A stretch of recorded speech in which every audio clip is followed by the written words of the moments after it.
Hey everybody, it's Michael Waddell with another edition of Outdoor Bites. Melissa Bachman, oh my goodness, so Nice good to see you. Yes, thank you for Beautiful having me. as usual, and I'm gonna tell you, you don't have a bigger fan than me. and I'm so excited to sit here and talk to you about just your passion. Of course, your show, Winchester, Deadly Passion. I've been so proud to follow you, not only watch your show, but to see your family, Ben and that little knucklehead Jackson, even your little dog Pork Chop. I mean, holy cow. Now it's just like, who's your favorite? Is it Melissa or all these characters that you got now on your show? All the characters, they can take over. I'll just be in the background. Exactly, man. Well, what is it like being a mom? Well, I love it. You know, it's changed. I used to travel about 320 days a year. I always said my goal is to hunt every single day. I hit about 320 probably 3 years in a row, and I was like, yeah, you know, maybe we don't need to get all the way to 365 days. This is probably good. Exactly. And now that I have a family, you know, I'm home a little bit more, but now we get to do it together. You know, we live in South Dakota. I can't think of a better state on earth that you could live in, where we can literally walk out our back door. We have archery range. We got 400 or 500 yard ranges to shoot. The kids can just have a blast. We shoot pheasants out the back door. It's awesome. Yeah. Well, it's funny you mention that, because for those who might not know you as well as how long we go back, and you and Nick Munt has similar really travel plans. Y'all were like gypsies everywhere. I might be in Saskatchewan and like, there's Melissa, hey, and she's hunting. I might be in North Dakota, hey, you could be in Georgia, turkey season, there would be you. And so just the other day I was asked on a podcast, they was asking about female hunters, and they said, well, who's some of the best female hunters out there? And like, without any hesitation, I said, Melissa Bachman. And it's funny because always in my mind put together this survivor island.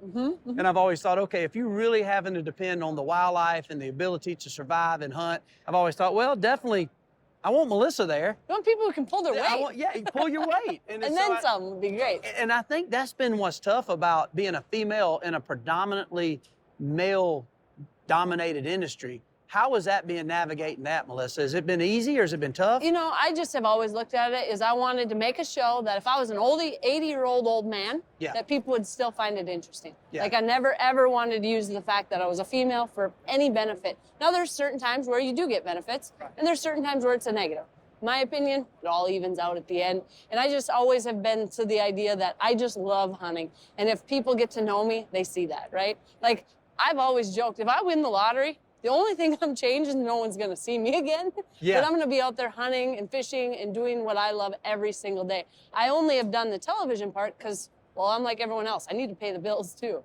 But the hunting is what I've always loved. You know, I never did a show because I wanted to be on TV. I just wanted to find a way to hunt. That's all I cared about. That is so cool.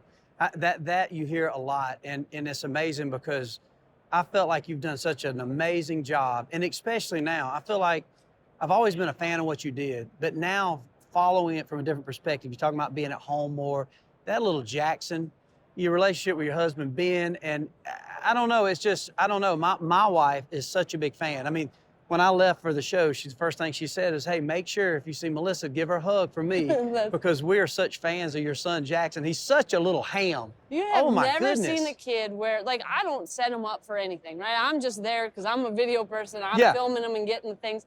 And the things he says and does, and he's just a natural-born entertainer. That's really he what really he is. That's what he is a natural-born entertainer. And I don't know where he gets it from. My mom says, you know what, I've seen that exact thing before. It was you. That's amazing.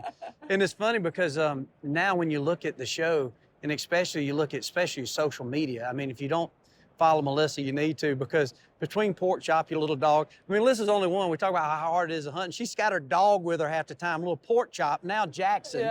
So you want to take it up a notch, you bring a dog, you bring a kid, and then you see if you can get it done on big stuff. And if you can, I'd say you're pretty close to mastering it at that point. See, that's it. You know what that defines? The power of the ladies. Y'all simplify things, y'all pay attention to the details, but I think most women in our country, we always have a big task. You're having to do all these things, and then you're sitting here hunting, and so you're like, okay, I'm gonna take this chaos, and not only am I just gonna leave it behind, I'm just gonna bring it to the blind with me. And you've done a masterful job at that. And I think it shows people, like I always feel like people get too serious about it, right? Like they get so serious about killing a Boone and Crockett whitetail, this and that. Everybody lighten up, take a breath, Get out there, enjoy it with your family. And you know what? There's ways to make it even more challenging. You know, we brought Jax when he was 1.5 years turkey hunting, and we had just got done with coyote season. Yeah. And we have a gobbler coming in, and he's just going crazy, and Jax starts howling at him like a coyote. And the thing is shock gobbling back, and we're like, oh my good, and Ben's over there looking at me like, oh yeah, this was a great idea. And it made crazy. for the funniest show, and we did not get that turkey. He hightailed it out of there. He had enough of the coyote calls, but we ended up sticking with it, doing it again, and we made it work. And you know what? At the time, you're like, oh, I can't believe that didn't work. But those are the memories, you'll never forget them. Melissa, what would you tell, especially a female? Because not only do you relate to the men who watch the shows because they look at you as an authentic hunter, but there's a lot of ladies, and I would say that's the #1 increase when you look at license sales as females. What would you tell maybe somebody who hadn't hunted as a female or somebody that's looking to maybe work in the industry to help promote the outdoors? What would you tell a lady out there that's looking to do it? I just always think, you know, to be authentic, right? Like my mom, if it's raining and it's cold, she's not going hunting. There is absolutely nothing wrong with that. With me, I'm out there on a brown bear hunt doing some of the worst conditions I've ever seen in my life, and I love it. But if you just are what you are, right, and you don't try to be something different, that's what people love. And you can see through it a mile away. Every one of us can see through it, where you're like, that is not real. Please just cut it. You know, that's not how this is really going down. So I think that's important. And to find ways to bond with your family. You know, even if you don't love hunting, go out with your relatives, go out with your husband and kids. Have that time together, away from the iPads, away from the phones, and there's nothing better to do it, and I hope that's what my show does, is kind of get people out there together as a family. We need more of that. Well, I think you do a good job at that, and you know, when you look at that, does it feel like even now, it's always been an adventure, I'm sure, but is it even more an adventure now, sharing all this with your family? Oh, absolutely. You know, and it changes things, and everyone always says that, but like, it becomes less about, you know, what I'm doing, and it's more about, we go moose hunting, and I'm asking, when can Jax come and shoot his first moose? And his goal is to shoot a buffalo before he goes to kindergarten. We're gonna make that happen. We're gonna make that happen. But those are things that, you know, you have new goals and new things, and it just really does help and makes it all more fun again. Well, Melissa, you one heck of an asset to our industry. It's been so amazing being friends with you this long and to see your success, and especially from the family and little Jackson and Ben and of course Pork Chop. We don't want to hurt his feelings, but when it gets down to it, you're such an asset. You're such an inspiration to all of us, and especially these females that's watching, because you never lost your femininity in it, obviously, but yet when it comes to hunting, you can hunt with anybody, but you keep it real. And with that said, it looks like you're having fun. And I think at the end of the day, that's what it's about. And it's so good to call you a friend. And Melissa, yes, so proud and cannot wait to see you again soon. Thanks, and thanks for keeping Jax always looking good. Oh, no, you're welcome.